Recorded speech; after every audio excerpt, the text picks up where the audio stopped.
DA এবং pay commission নিয়ে কর্মীদের জন্য বিরাট এক খুশির খবর। কেন? কারণ স্বয়ং মুখ্যমন্ত্রী নিজে মুখ খুললেন এই বিষয়গুলি নিয়ে। কি বললেন তিনি? কবে পাওয়া যাবে বকেয়া ডিএ বা চলতি ডিএ এবং কবে পাওয়া যাবে পে কমিশন?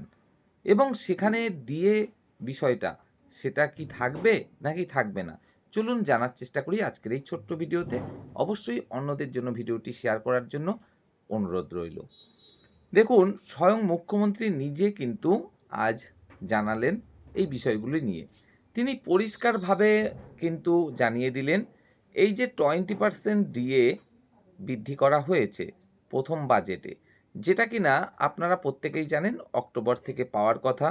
এবং স্বয়ং মুখ্যমন্ত্রী নিজে কিন্তু পরিষ্কারভাবে এই বিষয়টি জানিয়ে দিলেন যে পুজোর মাসের স্যালারি যেহেতু পুজোর আগেই দিয়ে দেওয়া হয় এবং সেটা পড়ছে অক্টোবর মাসে, আর অক্টোবর মাস থেকেই এই বর্ধিত 20% দিয়ে দেবার কথা।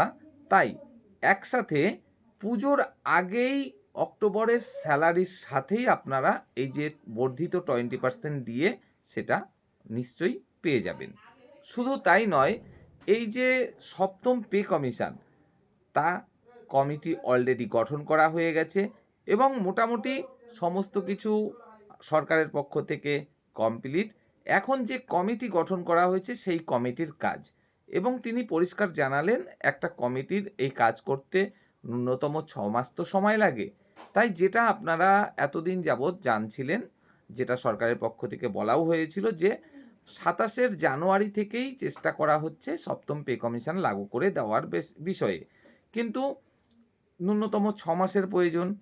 অর্থাৎ দেখা যেতে পারে যে এই যে 27 জানুয়ারি তখন থেকে লাগু না হলেও হয়তোবা আরও পরের 1 মাস 2 মাসের মধ্যে আপনারা এই সপ্তম পে কমিশন পেয়ে যেতে চলেছেন। কারণ স্বয়ং মুখ্যমন্ত্রী নিজে কিন্তু বললেন, আমরা চেষ্টা করছি চলতি আর্থিক বছরের শেষের দিকে হলেও এই সপ্তম পে কমিশন লাগু করে দিতে। অর্থাৎ চলতি যে আর্থিক বছর সেটা চলবে কবে পর্যন্ত? মার্চ পর্যন্ত। যেটা আপনারা এতদিন যাবৎ জানতেন যে 27 জানুয়ারি থেকেই পেতে চলেছেন। সেটা যদি খুব বেশি দেরি হয়েও যায় তবু কিন্তু আপনারা ফেব্রুয়ারি বা মার্চ, এমনকি যদি নাও হয় তাহলে এপ্রিল থেকে নিশ্চিতভাবে কিন্তু এই সপ্তম পে কমিশন পেতে চলেছেন। এবার প্রশ্ন হলো, এই যে সপ্তম পে কমিশন, এখানে কি আবারও আমরা দেখব গত পে কমিশনের মতো ডিএ তুলে দেওয়া হবে? না, সেটা কিন্তু একদমই করা হবে না। কারণ স্বয়ং মুখ্যমন্ত্রী নিজে কিন্তু এই বিষয়টি জানালেন যে বিগত পে কমিশনে আপনারা দেখেছিলেন ডিএ সেটা কিন্তু তুলে দেওয়া হয়েছিল। অবশেষে আপনারা প্রচুর পরিমাণে আইনি লড়াই লড়েছেন এবং যতগুলো লড়াই লড়েছেন আপনারা কিন্তু প্রত্যেকটাতেই জয়লাভ করেছেন। অর্থাৎ উনি এটাই কিন্তু ইঙ্গিত দিতে চেয়েছেন যে বর্তমান সরকার তারা যে পে কমিশন নিয়ে আসতে চলেছে সেখানে কিন্তু ডিএটা থাকছে। ডিএটা যে তুলে দেওয়া হচ্ছে তেমনটা কিন্তু নয়।